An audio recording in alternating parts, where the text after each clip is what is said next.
Hello, friends. Hope you're doing well today. Hope you're doing well in general. How are you? How was your mental state? Mine's not great. Having a day today. Excuse me. So, today I want to talk about investing. I haven't made an investing video in a while. Oh, I just had a peanut butter cookie. That was probably a bad idea.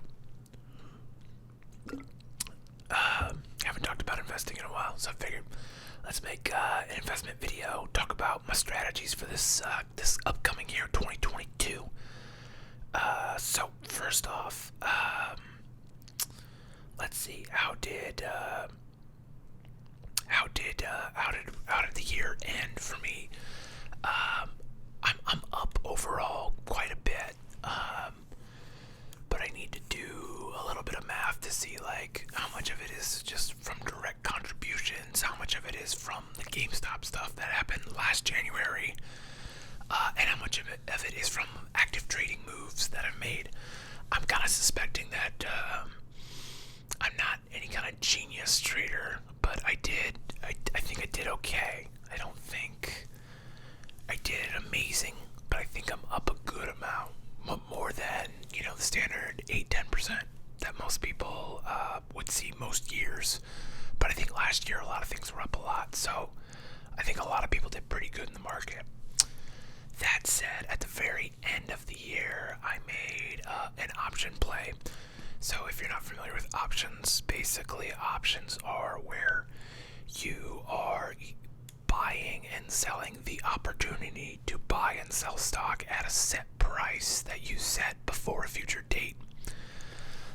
So I sold some options. So basically selling options, selling puts. Basically I'm selling insurance to somebody who owns a block of 100 shares of stock, and I say, I don't think the stock will go below this price. And they go, well, I think you might be wrong about that. I'll take that bet. And they pay me for the insurance. And if I'm right and the stock doesn't go below that price, I keep the money. If they're right and the stock goes below that price, I have to buy the stock at the price that we said it wouldn't go below on the date.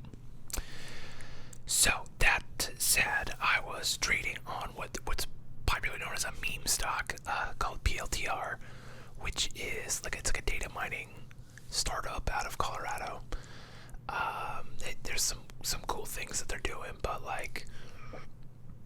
it's been a meme stock, but it has been pretty consistently trading kind of between 22 and $25, and it was trading at 26. And so I sold what I thought were pretty conservative puts at $23. And then it just blew right past those. And right now I think it's trading at $13. So I got smoked on those. And I think I lost $2-3 grand, something like that. So that was my big loss. And then I'm holding a lot of shares of GameStop. And I should have prefaced this this isn't financial advice.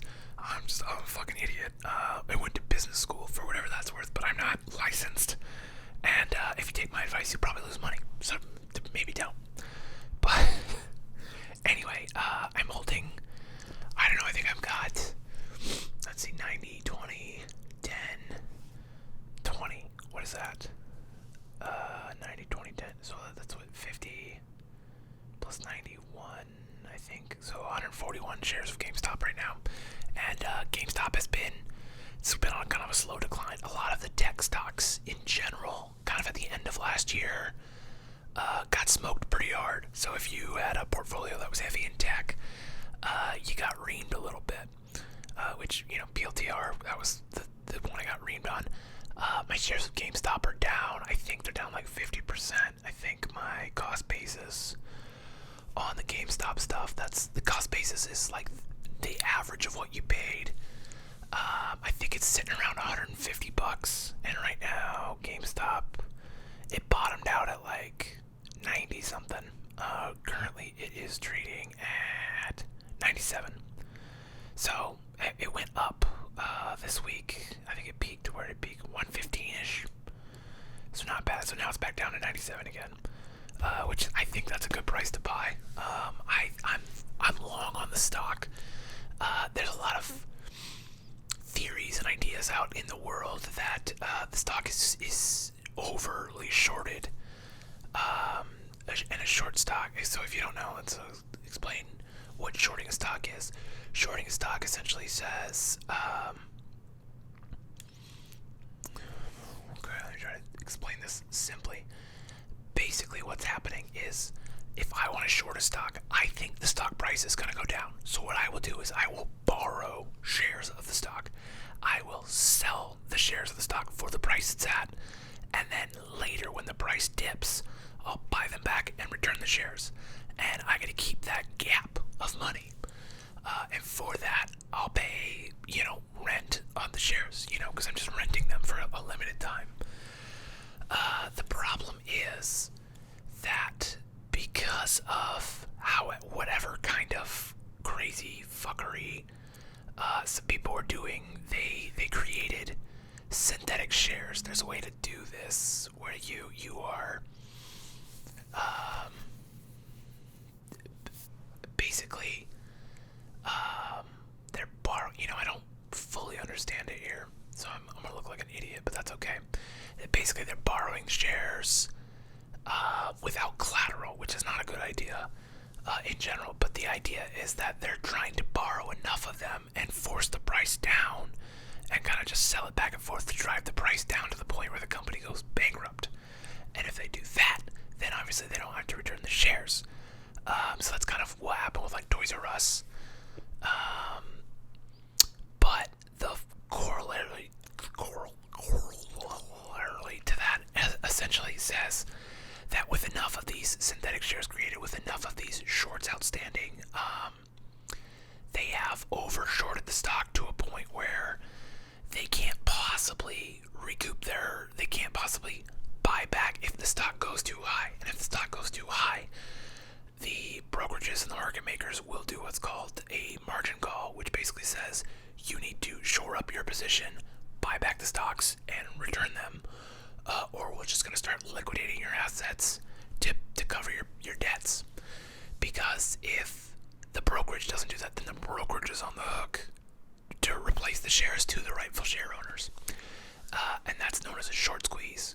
When there's too much shorts, there's too much short interest, and there's not enough supply, they can't buy it back, and the price just goes up to the roof. And that's kind of what happened last January.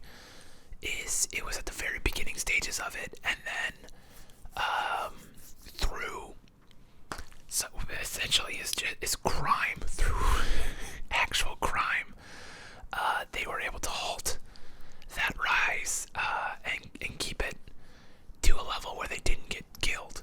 And they've just been bleeding this whole year since, because the stock has not gone down, and GameStop has just been making kind of like some big announcements left and right. So the basic idea is that I'm bullish on the stock. I'm long on the stock. I think the stock has a long-term future. And if you add on top the short squeeze, the short interest stuff on top of it, and there's a lot of things, there's a lot of anomalies that don't make a lot of sense according to people on the internet. And again, I don't know enough about this stuff.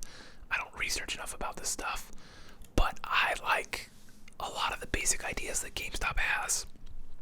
They've made a lot of changes. They've fired a lot of the people that just didn't have vision for the company, and they've hired some people that have a lot of good vision.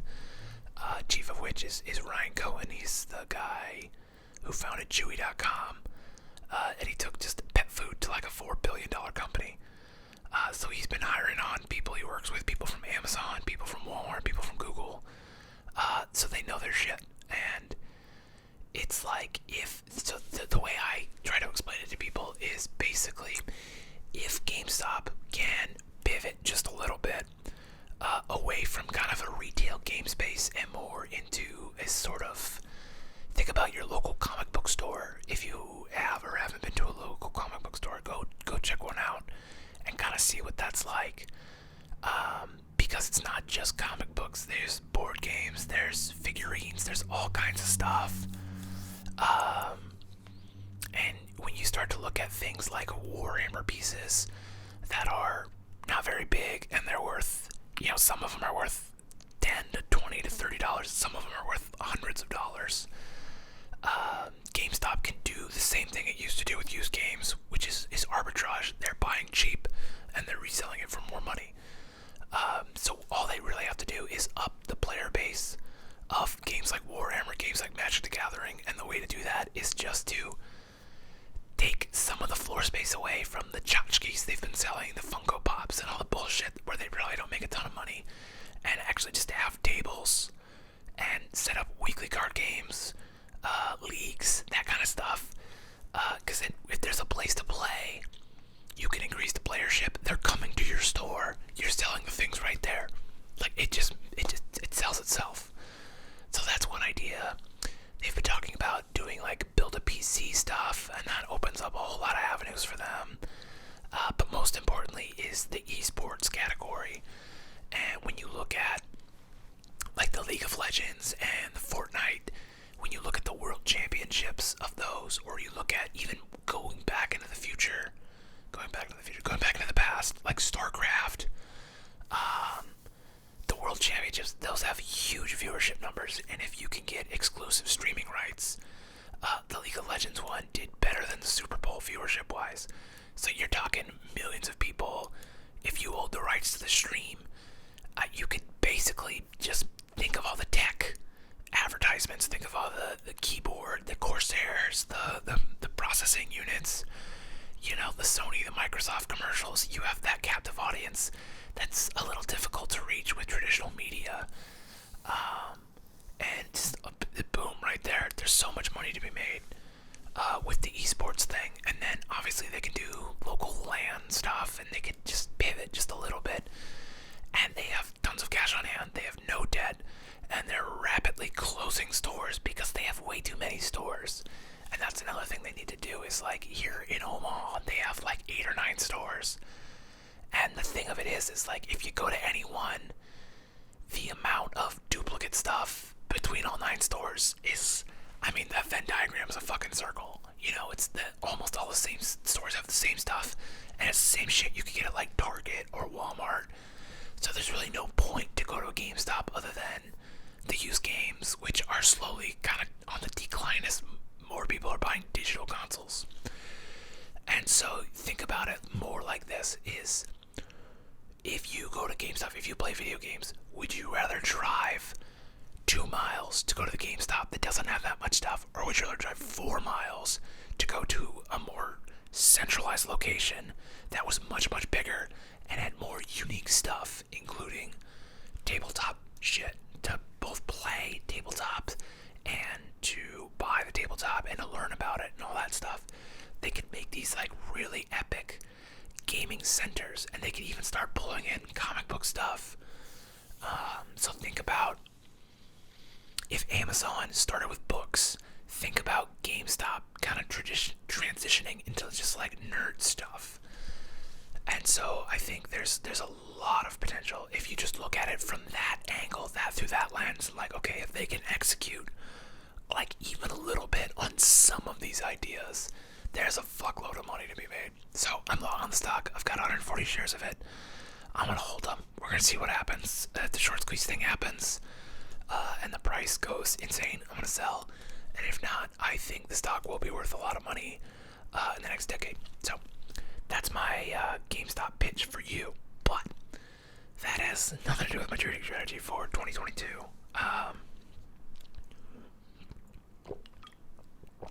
Dry mouth from the peanut butter cookie. Peanut butter cookie before ASMR. That's a bad choice. So, anyway, I've got a lot of my money tied up in the GameStop stuff. We're gonna see where that goes. Oh, excuse me.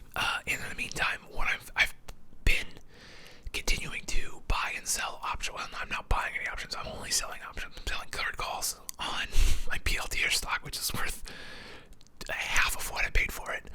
I actually got out of most of it, but I still have 100 shares left, and I sold what's like a long-term contract, and if that one works out and the price goes back up, I'll make like $400 or $500, which is like I think I did the math. It's like a 15% return, that's really good for 6 or 7 or 8 months or so, whatever it's gonna be.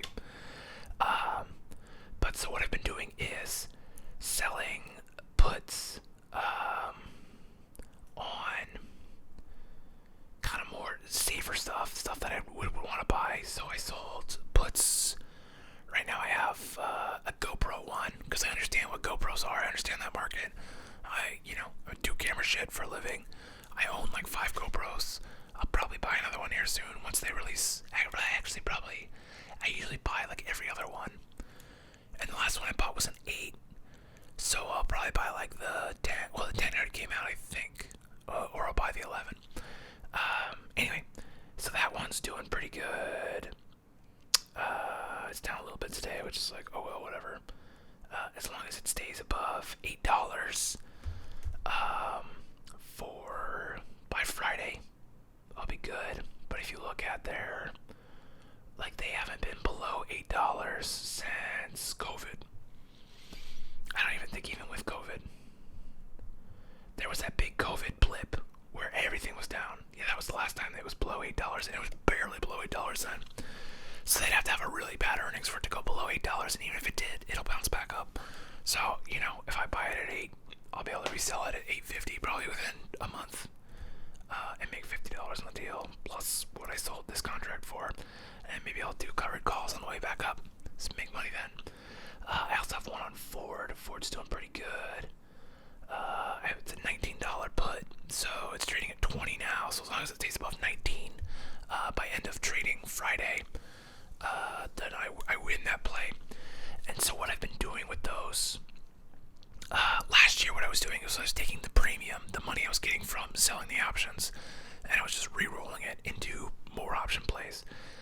This year I'm being a little more conservative because I got kicked in the teeth there at the end of the year, and that I've been taking the premium and I'm buying dividend stocks. And if you're not familiar with dividend stocks are, essentially dividend stocks are stocks that pay a dividend. Obviously, a dividend is just a share of the profits paid back to the shareholders. So if you look here, this is, let's see my Robinhood. I don't know if you can read that unless I put it way up in the front. I'll just read them to you. Okay, so here's what I got. Write these down if you want, and I'll tell you kind of what they are. Stag, STAG, is a, they buy warehouse spaces and then lease out warehouse spaces. So it's a pretty safe bet, because most warehouse leases are like super long term because people don't want to move their shit, after they set the warehouse up. Setting up a warehouse is a pain in the ass. VYM, which is Vanguard's high dividend yield ETF. An ETF is an electronically traded fund. Essentially, it's a mutual fund that trades like a stock. So you buy this one, and they take everybody's money, and they just buy a shitload of other stocks that pay good dividends, and redistribute that back to the people that bought into the thing. Coca-Cola, this is classic. They've been a blue chip stock pair for a long time. So Realty Income. I don't know if you can see that. If you can read that here. Focus. It's just O, the letter O. They pay monthly dividends, and that's another. It's called a Real Estate Investment Trust. Essentially, it's a type of company that invests in real estate, and by law, for some reason, I don't understand why, they have to pay a high dividend of the profits back to the shareholders. It's like a tax thing. SDIV is the Global Super Dividend ETF. Sorry. So that's the same thing as like VYM, except it's global, and it's not a Vanguard one. But again, they're buying stocks from all over the place, and they're redistributing dividends. So if you have that stock, you're getting dividends. It's a pretty safe stock because that's the good thing about ETFs, is that buying one ETF diversifies your portfolio, because one ETF could hold 50 or 100 or more stocks in it. The next one is VNQI, Vanguard's Global ex-US Real Estate ETF. And this one is non-US real estate trust. So they're investing in non-US real estate investment trusts. VNQ, which is the US version of that. So they're investing in US real estate investment trusts. So again, a lot of dividends there. Self, SELF. This is another real estate investment trust they buy self-storage units, and that's it. And then they pay big dividends back. And that one's trading real cheap. That one's at 633. So that'd be, if you're getting started with dividends, real estate investment trusts, they can be risky, but they pay good dividends. So as long as you're taking the dividends out and moving it somewhere else, you should be pretty good. And then the last one is VTI, which is Vanguard's Total Stock Market ETF. That's just the entire fucking stock market. And so if the stock market goes up, that one will go up. That one's trading at $222 right now. So that's kind of the plays right now that I'm making, is just taking I think I have like cash on hand for fun money is something like $4,000 or $5,000 to option plays with. And I'm trying to play like a weekly play, take the premium I'm getting from that and reinvesting in these dividend stocks. And that's probably what I'll do for most of 2022 to kind of, I'm thinking, I had really good fun last year. Everything was really good, building up a thing. And then just to get kicked in the teeth at the end. So I'm looking for a little more stability. I'm trying to maybe build a base, because I've been thinking a lot more about, what my career is going to look like in the next 5-10 years. And it would be good if I could kind of be able to build a stock market portfolio that's providing some income, and it doesn't need to be like, I pay my rent with my stocks. But if I could get to the point where I was making $100 or $200 a month to cover, the power bill, cover the internet bill, I think that'd be pretty sweet. So it's kind of what I'm working towards. Those are my goals. Goals for I'm not going to build up enough of a dividend portfolio to be making $100 a month by the end of the year, but I'll be working towards it. And I'll be contributing from my freelance money. I'm going to be a little more aggressive with trying to save money, invest money, because I am kind of on the war path here to get a house. Hopefully, I think we're going to re-sign the lease here, which I think would be April to April again. And hopefully by next April 2023, I'll have debt paid off. I'll have a good nugget that I can pull out of my stock market investments and put down a first-time home buyers thing. And then hopefully also the housing market will have flipped around a little bit and be a little more of a buyer's market, because right now it's a seller's market and the stock is not great and the prices are way too high. So now's not a good time to buy a house. Anyway, although I did see like what was like the perfect house like yesterday, and I was like, oh fuck, I kind of want it. And I know like technically I probably could get into it if I liquidated my stocks. But I also kind of want to see how this GameStop thing plays out, and most of my money's in the GameStop right now, so I don't really want to get out of that. I want to just kind of see where that whole thing goes. So, anyway, that's it. That's what I got for you today. I hope you're doing well. I hope your mental health is okay. I wish I had more coping mechanisms, so making these videos seems to help my brain a lot. So thank you for watching. What are your investment strategies for the year? Drop some comments. What are your coping strategies? If you're finding some coping strategies that are successful, drop those, because I could use one or two of